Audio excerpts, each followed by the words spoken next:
गुजारा ही करना था तो कहीं भी गुजारा कर लेते। क्या नदियां सूख गई थी? क्या वृक्ष फल देना बंद कर दिए थे? क्या भूमि ने ये कहा था कि मेरे ऊपर तुम नहीं सो सकते, बैठ नहीं सकते? सब होते हुए क्यों अभिलाषा किया? आज 5 गांव के कारण ही तो आज इतनों का वध करना पड़ा, वध हो गया, इतने जीव मारे। अरे मैं कैसा पापी हूं, अपने हाथों अपने गुरु के ऊपर हमने प्रहार किया। कैसा? भगवान श्री कृष्ण समझ गए युधिष्ठिर जी, भैया युधिष्ठिर दादा तो अपने आप को कर्ता मान बैठे।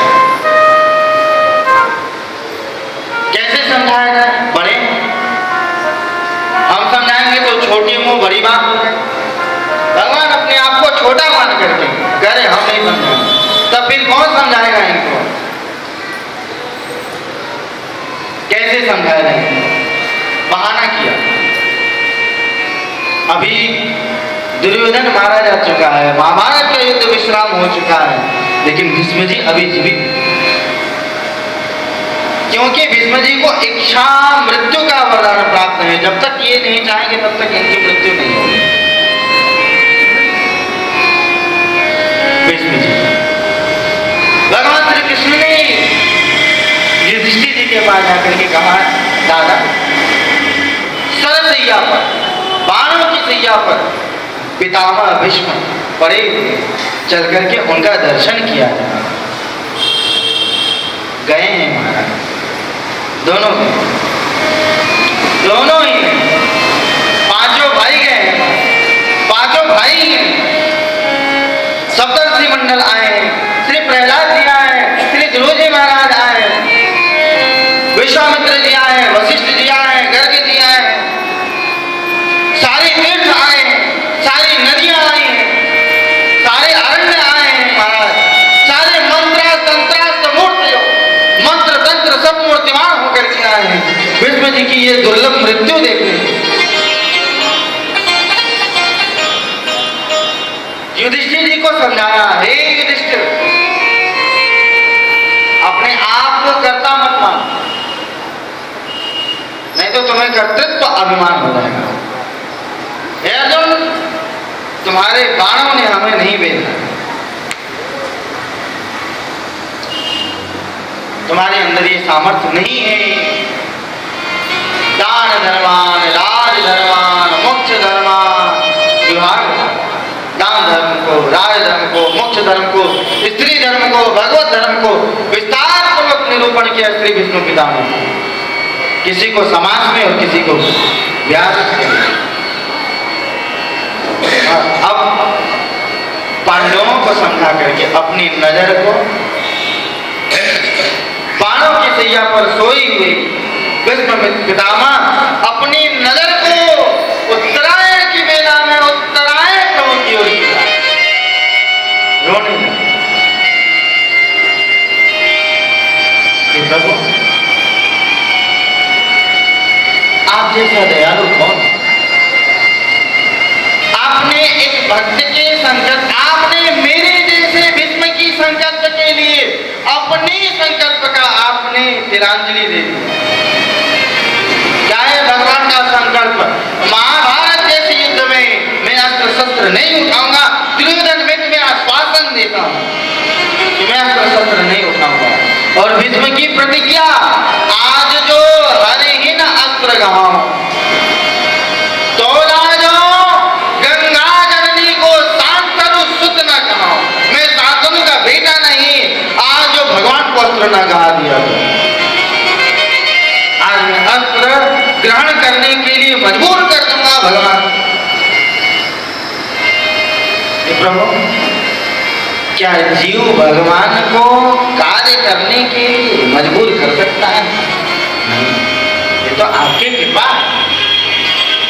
हे प्रभु, जय जय जय चिंतामणि स्वामी शांतनु सुतयो भाग्य, तुम बिनु ऐसो कौन दूसरो जो मेरो प्राण राखे। कौन ऐसा स्वामी होगा जो अपनी बात को झूठा साबित करे और सामने बात को सत्य साबित,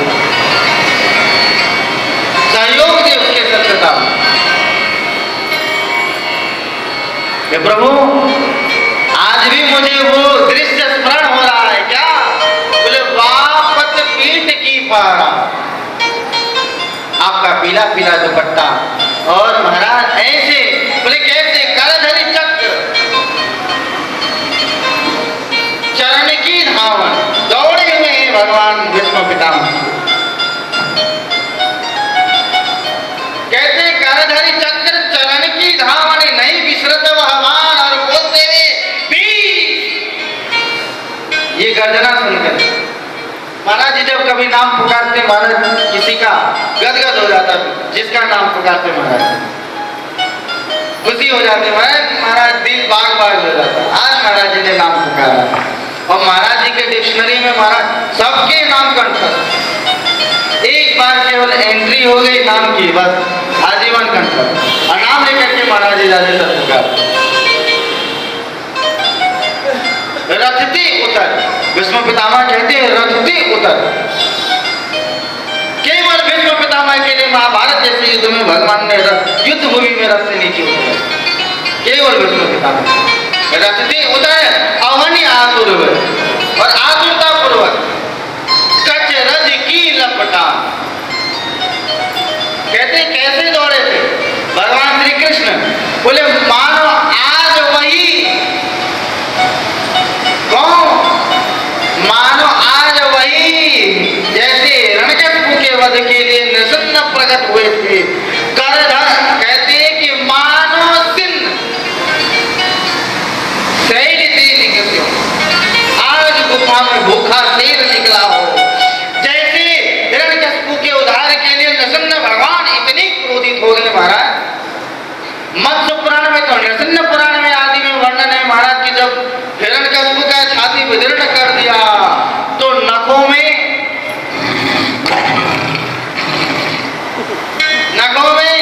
हिरण्यकश्यप के दोनों अलग अलग भाग छुप गए।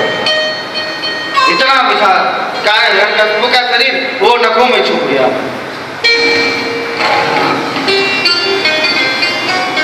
मानो चिन्ह से निकस्यो महामत्त गज जान, जिन गोपाल मेरुपन राख्यो मेट वेद की का, सूर सोई सुर साह सहाय हमारे निकट भये।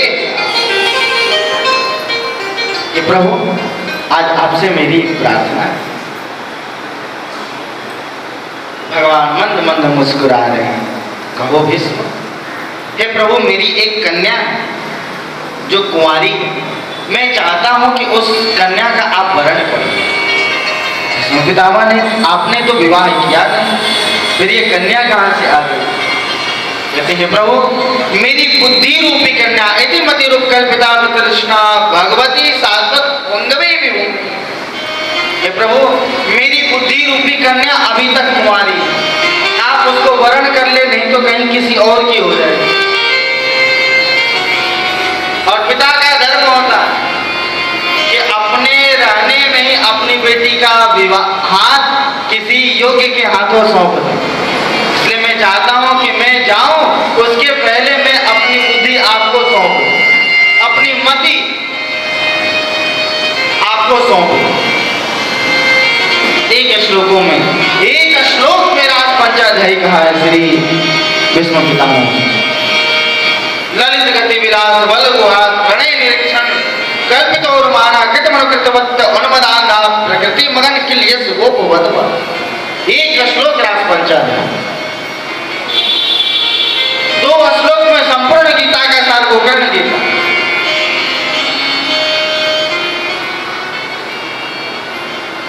भीष्म पितामह ने कहा है प्रभु आज मैं बहुत प्रसन्न हूं। आज वह बेला है जिस बेला की प्रतीक्षा में अभी तक मैं सरसैया पर अपने प्राणों को धारण किए हुए। कि प्रभु अब आप मुझे स्वीकार करें। इतना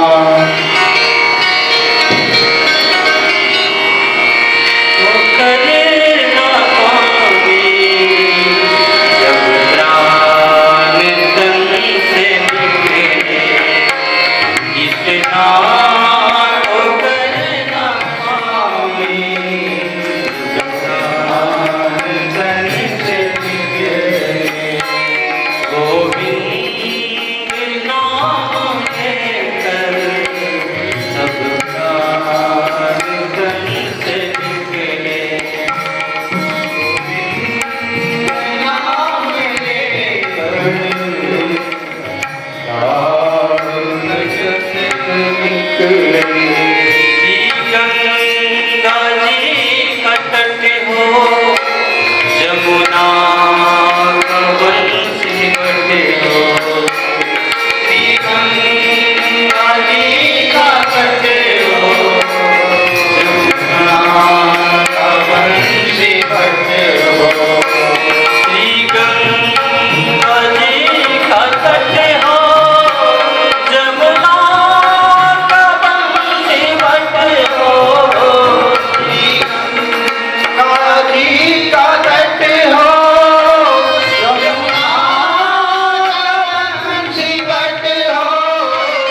मेरा सांवरा निकट हो, मेरा सांवरा निकट हो। सब काम जन निकले, निकला निकट हो।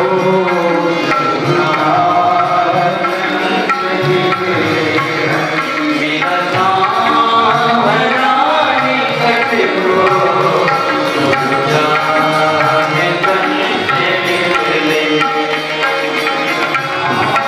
सांवरा निकट हो, जाने तन से निकले।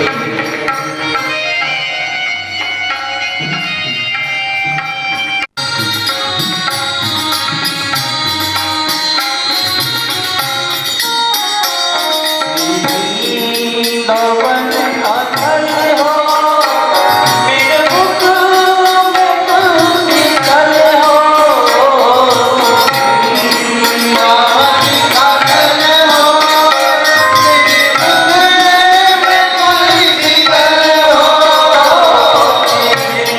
वृंदावन अथल हो, मेरे मुख में तुलसी कल हो।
महाभारत में जिन विदुर जी का वर्णन, चरित्र वर्णन है, उसमें विदुर जी पूरे महाभारत के युद्ध में रहे हैं। किसके साथ? धृतराष्ट्र के साथ। लेकिन श्रीमद् भागवत जी के विदुर जी जब महाभारत का युद्ध प्रारंभ हुआ तो ये प्रवास क्षेत्र में चले गए।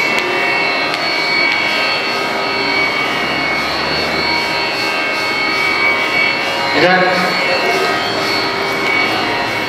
विदुर जी प्रवास क्षेत्र से भजन आदि करके तीर्थाटन करके जब लौटे हैं